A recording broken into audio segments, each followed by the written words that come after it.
Ouais, c'est lui, le Uno de IK Multimédia. IK Multimédia, c'est une boîte italienne. IK Multimédia, la multimédia, ma qu'il est beau il synthétisore. On n'a pas l'habitude qu'ils fabriquent des synthés. Ils sont plus connus dans le monde du logiciel et de la connectivité sur les mobiles, notamment avec Amplitube, Sample Tank, ouais, il y a aussi T-Rax, Syntronic et toutes les interfaces de type iRig qui servent à connecter tout un tas de trucs, micro, guitare et que sais-je, à des tablettes, des téléphones.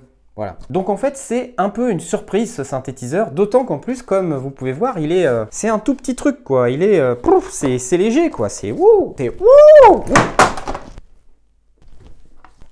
Il est pas cassé, c'est bon. Ce Uno, il m'est prêté par le magasin Michno à Nantes. Michno, c'est un grand magasin, 1000 m² d'exposition dans lequel vous allez pouvoir retrouver des pianos, des guitares, des batteries, des synthés, du DJ, de la sono, tout ce que vous pouvez rêver autour de la musique, vous le trouverez chez Michno. Michno, c'est aussi un site internet, michno.com, et ils ont aussi d'excellentes reviews. N'hésitez pas à aller les voir, ils vendent dans toute l'Europe, c'est pas plus cher qu'ailleurs.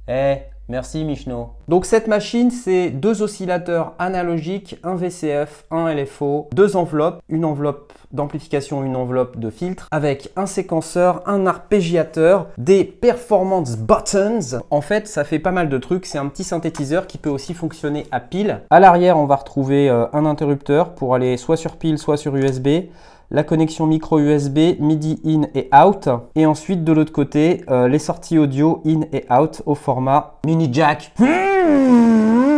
La machine contient 100 presets dont seulement 80 peuvent être utilisés par les utilisateurs, les 20 premiers étant en lecture seule. Implémentation MIDI complète et il y a même un delay. Plutôt que d'en parler, on va plutôt l'allumer, ça sera mieux. Bon, alors voilà, j'ai mon Uno et pour pouvoir l'entendre, il va falloir que je le branche. Soit je peux mettre des piles à l'intérieur, hein, donc il y a une petite trappe à piles, il faut mettre 4 piles. J'ai fait le test des piles et en fait avec 4 piles, on tient à peu près 3 heures, entre 3 et 4 heures. C'est pas beaucoup, mais bon, voilà, ça suffit hein, pour un appareil comme ça. Sinon, on peut le brancher par micro USB. Vous voyez, là, il y a de quoi brancher en micro USB avec un câble que j'ai connecté à un chargeur d'iPhone.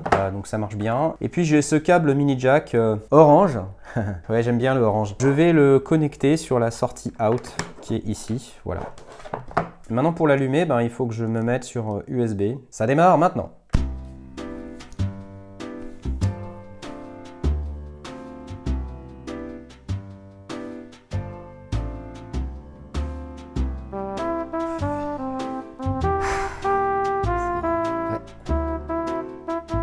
C'est long.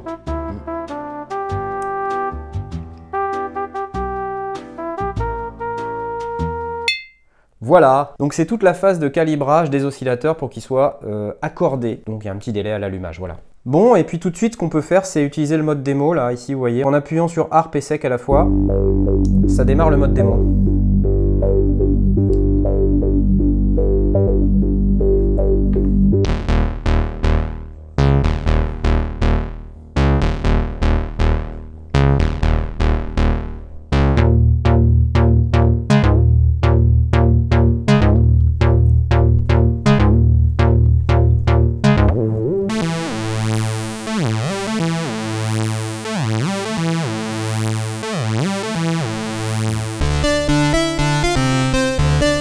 Bon, je ne vais pas vous faire toutes les démos, mais vous voyez qu'on peut sauvegarder des presets, jusqu'à 100 presets, dont seulement 80 peuvent être utilisables pour vous, les 20 premiers étant en lecture seule, comme je l'ai dit tout à l'heure. On entend que la palette sonore est relativement large, donc c'est assez intéressant. Donc je vais tout remettre à zéro, puisque j'ai pas trouvé de petite manip pour pouvoir remettre un patch à zéro. Je trouve ça dommage, mais bon. Donc je vais mettre l'oscillateur 2 à off, le noise à off, le filtre à 0, le cutoff à fond, la résonance à 0, le drive à 0. Je vais le mettre en low pass, attaque à 0, decay à fond, release à 0, attaque à 0, wave, rave, pitch et filter à 0. Voilà, je pense qu'on devrait être pas mal là.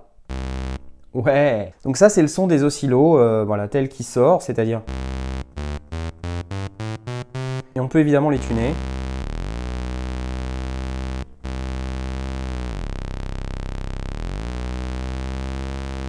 Alors un truc intéressant, c'est que vous voyez, quand on a le potard à peu près à midi, on a un fine-tune entre moins 99 et plus 99. Et puis après, c'est demi-ton par demi-ton.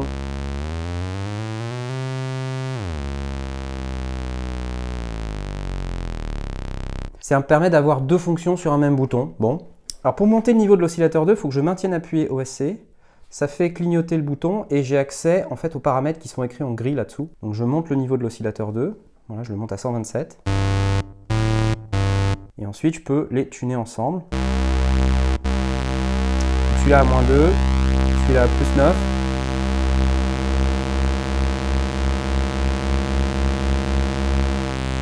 Sinon, on peut les mettre comme ça. Et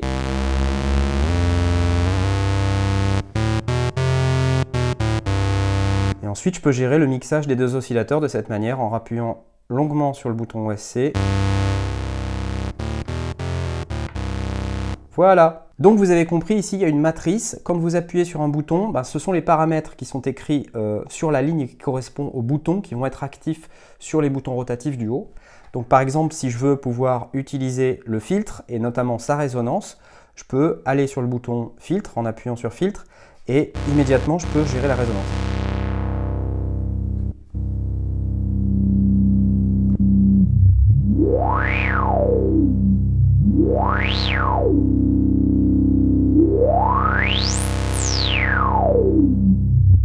Ok, c'est continu, ça veut dire que vous pouvez passer d'une forme d'onde à l'autre de manière continue.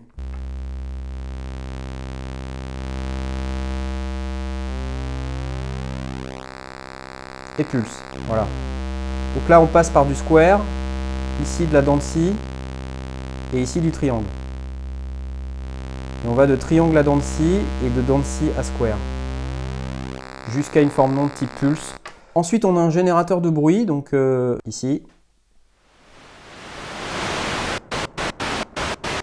Évidemment, le générateur de bruit, c'est plus intéressant avec le cutoff. Et puis tout ça est évidemment beaucoup plus intéressant avec l'enveloppe de filtre qui existe sur l'appareil. Donc là, par exemple, si je vais sur Env, ici, je vais avoir deux enveloppes. Une enveloppe filtre et une enveloppe amplitude. Ici, sur la face avant, on nous présente que attaque et decay pour l'enveloppe de filtre, parce que ce sont les paramètres dont on se sert plus souvent dans une enveloppe de filtre. Et pour l'amplitude, c'est plutôt attaque release, qui sont aussi les éléments dont on se sert plus souvent quand on trafique une enveloppe d'amplitude. Donc là, je vais utiliser dans la rubrique filtre, il y a un env amount qui va me permettre de doser la quantité d'enveloppe que je vais pouvoir avoir. Donc mettons, je vais la mettre à une valeur ici.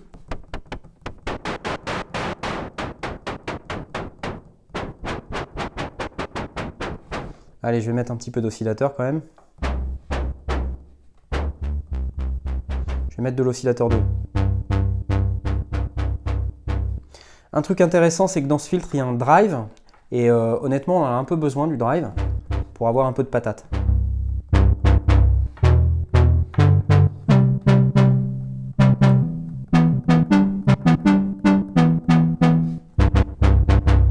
Voilà, grâce à cette enveloppe, je vais pouvoir donner un peu de caractère à mon son.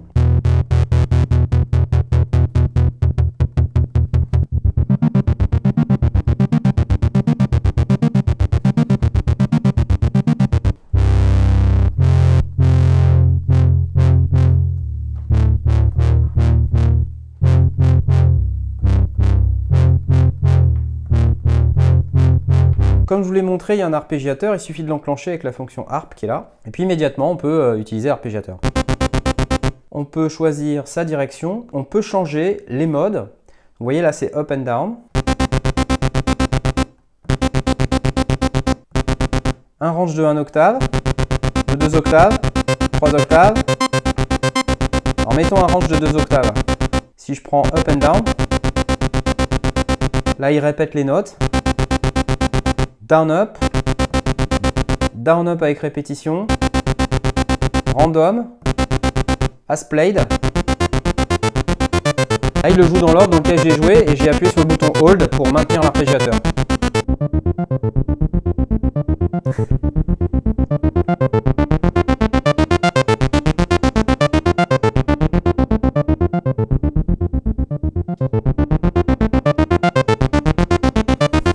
C'est rigolo. Bon alors on a un séquenceur, on peut entrer des pas, il y a 3 modes dans le séquenceur. Je vais rentrer dans le premier mode qui consiste à maintenir cette touche. Et là ça va passer dans un mode où il m'affiche là les 2 tirets. Et vous voyez ici il y a cette LED qui clignote et elle représente le pas sur lequel je me trouve en ce moment. Donc là si par exemple j'avance, je vais pouvoir aller dire à quel pas je veux me positionner. Donc si je reviens au pas numéro 1, je peux entrer une note. Très bien. Je vais aller au pas numéro 3, je vais entrer une autre note. Au pas numéro 5, je vais entrer une autre note au pas numéro 8. Ah non, je veux pas de celle-là. Je vais l'effacer. Pour effacer, c'est Alt, bas. Ok, je vais aller plus loin, ici. Voilà, j'ai mes 16 pas, je vais écouter. Ouais. Wouhou! Yes! Bon, vous allez me dire, c'est pas super comme ça, j'aimerais changer des trucs. Bon, c'est pas grave, je retourne en mode séquence. Et j'aimerais bien que ce deuxième pas, il soit plus long. Donc je vais aller dessus. Je vais maintenir la touche Hold. Et là, il va me proposer de changer la durée de la note. Je vais la passer à 1,5. Je vais changer la durée de ces notes-là aussi, de celle-là par exemple. Donc si je vais me positionner sur la 13, je fais Hold et je vais changer à 1,5. Je vais me positionner sur la 10, Hold, 1,5. Bon. Écoutons.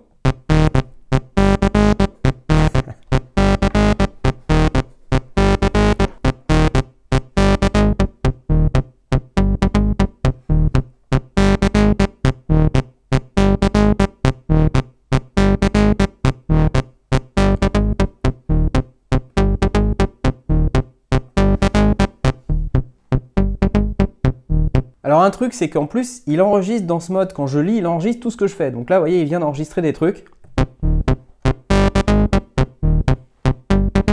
Donc là, si je veux mettre une autre séquence en route, je peux faire du real-time recording. En appuyant sur le bouton Alt, je vais avoir accès à des fonctions supplémentaires, dont un métronome qui est ici, vous voyez, il est off. Pour le mettre à on, une fois que je suis en Alt métronome, j'appuie ici et ça le met à on. Ce qui fait que quand je vais aller entrer en enregistrement, je vais avoir un métronome pour pouvoir mettre en place ma séquence. Et pour pouvoir faire ça, il suffit que... Voilà.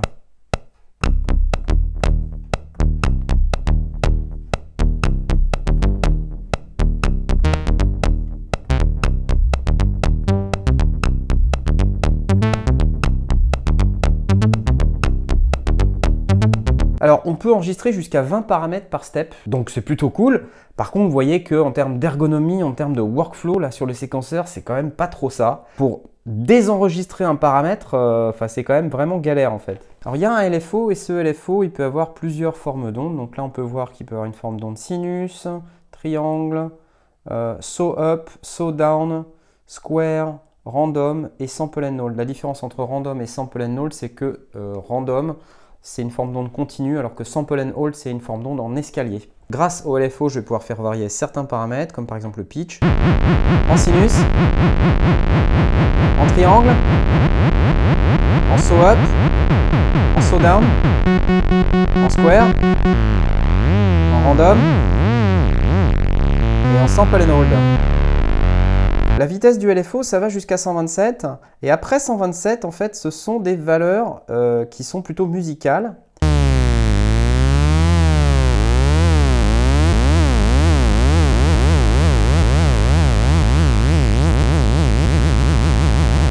Donc des valeurs qui sont intéressantes et que vous pouvez utiliser aussi pour le filtre.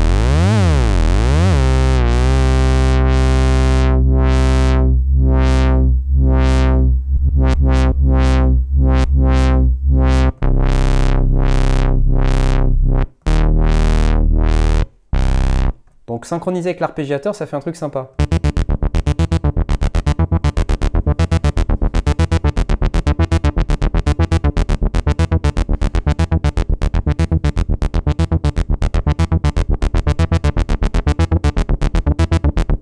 Et le glide qui est là, il va nous permettre d'aller d'une note à l'autre de manière assez souple. Je vais rajouter du glide.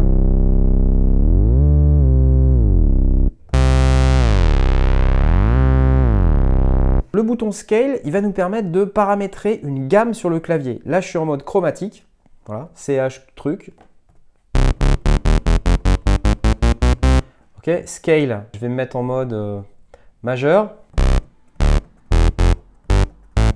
Vous voyez, les touches noires, elles ne marchent pas. Bon, ok. Ensuite, je vais me mettre en mode mineur.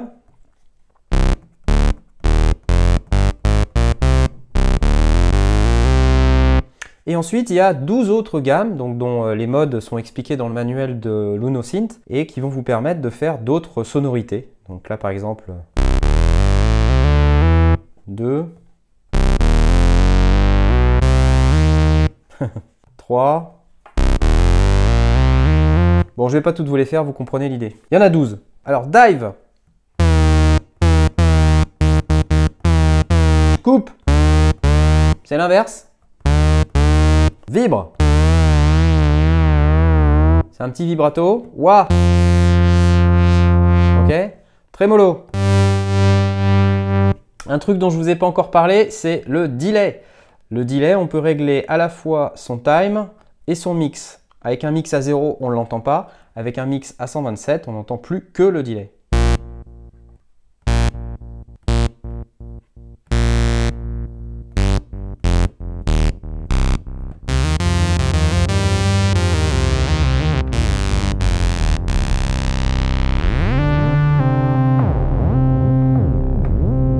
Bon, il y a d'autres trucs dont je pourrais vous parler sur ce Uno, comme par exemple l'existence de l'application pour iOS, Uno Synth Editor.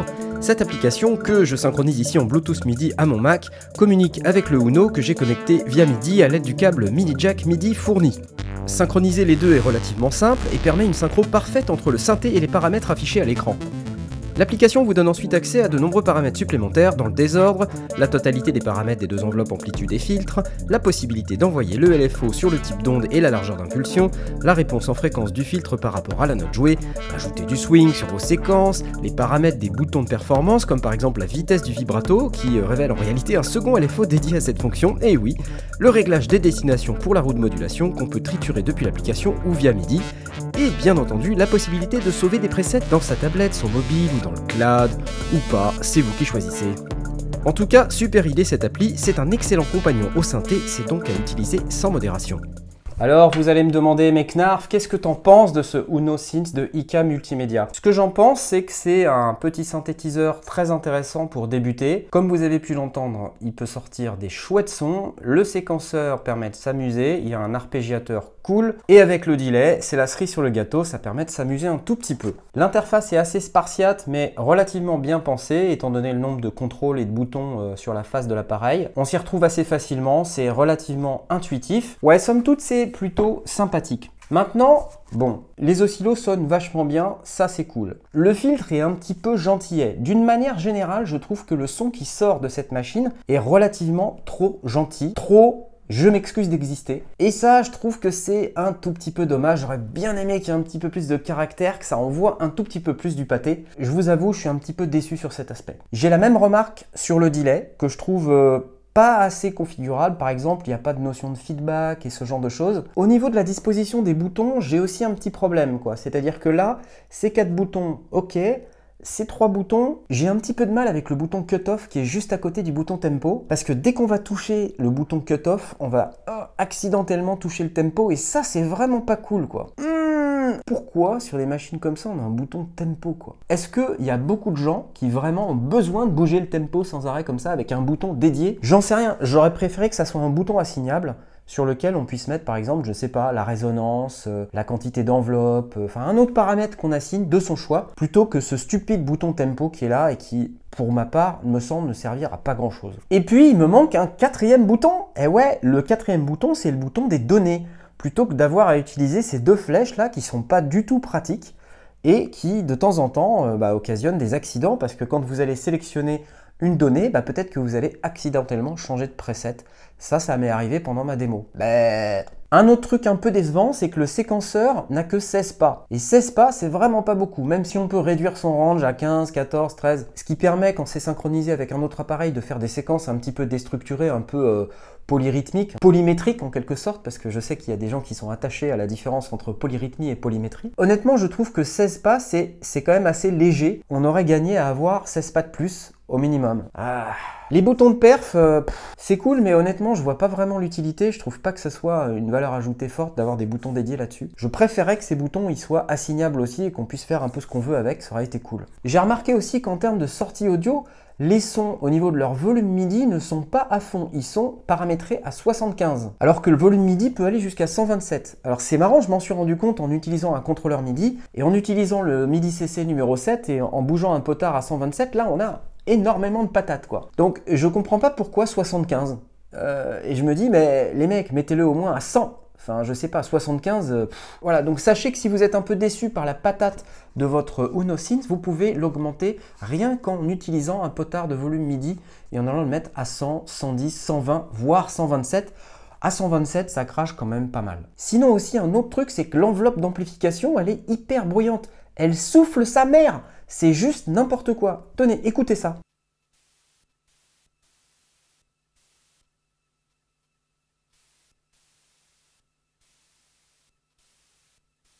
Qu'est-ce que c'est? Alors ouais, c'est de l'analogique, mais bon, quand même, les gars, un petit effort. Bon, vous allez me dire, c'est pas un appareil hi-fi, et si ça souffle un peu, ça fait aussi partie du truc, donc on va arrêter de s'exciter, et forcément, bon, ça fait un peu de bruit. C'est pas extrêmement grave en soi, mais voilà, j'ai remarqué que c'était quelque chose qui pouvait être un tout petit peu gênant. Et globalement, mis à part ce petit problème de bruit dans l'enveloppe d'amplification, lorsqu'on connecte le Uno via USB, ça fait vraiment beaucoup de bruit.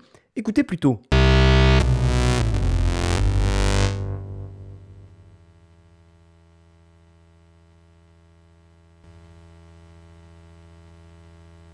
Ce problème semble d'ailleurs être connu puisque la documentation elle-même préconise de se doter de connecteurs USB isolés électriquement ou de câbles TRS spécifiques.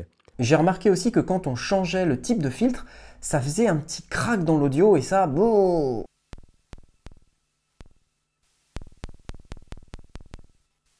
Méfiance. Allez, une dernière pour la route. Le tuning des deux oscillateurs, plus 12, moins 12, avec le début de la course qui permet d'aller faire un fine-tune, c'est super. Seul problème, c'est que quand je suis à plus 12 et moins 12, bah ce fine-tune, je l'ai plus du tout quoi. Ce qui donne un son un peu plat. Ah, j'ai encore un autre truc évidemment, j'ai le MIDI quoi. IK Multimédia, qu'est-ce que c'est que ce format pourrave de MIDI que vous nous avez pondu? Ça, c'est du MIDI qui fait même pas 3 pouces et demi. Je vous montre un MIDI 3 pouces et demi, ce que ça fait ça. Vous voyez, c'est plus gros. J'ai envie de frapper des gens quand je vois ça, je me dis mais pourquoi ils sont allés pondre un énième format mini jack qui n'a pas la même taille que les autres, par exemple celui du circuit qui est le câble bleu que vous voyez là sur la gauche, ou par exemple celui des Arturia qui a un petit peu aussi le même format. Ça m'énerve!